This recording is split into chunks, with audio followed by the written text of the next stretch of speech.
survive this economy? You know what, I got to tell you something. Maybe I'm just a fool, but I'm an eternal optimist because I've been through this before. I've been through things before where I've been through things before where I had absolutely nothing. I mean, zero. And I got through them where I owed a ton of money and I had nothing. And I was making a whole lot less than I'm making now. And I got through it. I got through it relatively happily. I don't remember suffering much, to be very frank with you. Things were tough, but it wasn't suffering. It wasn't Iraq. So I just think that one of the problems that we've had is that we've had it oh so good and oh so easy. So it's kind of tough to pull back.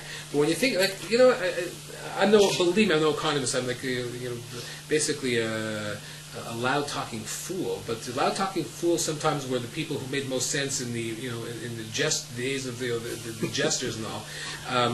But where I look, the people would say to me, "Oh, you can't believe what's going on in New York. The stores are closing down left, right, and center." I said, "Yeah, you're right. But when I went to those stores when things were really good, they were doing okay. So when things are really good and they're doing okay, when things are going to do poorly, you know that these guys, are not going to survive." Or, "Oh my God, Starbucks is closing 3,000 stores." Great, because they had 5,000 too many. No, but it's true. People go. Just a personal example. People go too nuts in my mind. Again, you tell me how crazy I am to say this, but when things are good, it's just we'll do this, we'll buy this, we'll go on credit, and they don't see the downfall. When things go down, it's, oh my God, the life's coming to an end. But it's never really all that bad, and it's never really all that good. When we sold our business, I'll never forget this. My wife said, "Hey, we sold the business.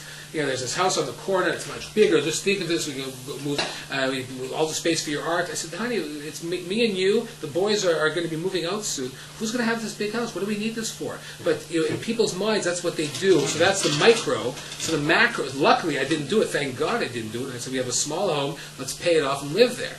But people don't do that. People say, "Hey, things are good. Money is cheap. Let's go.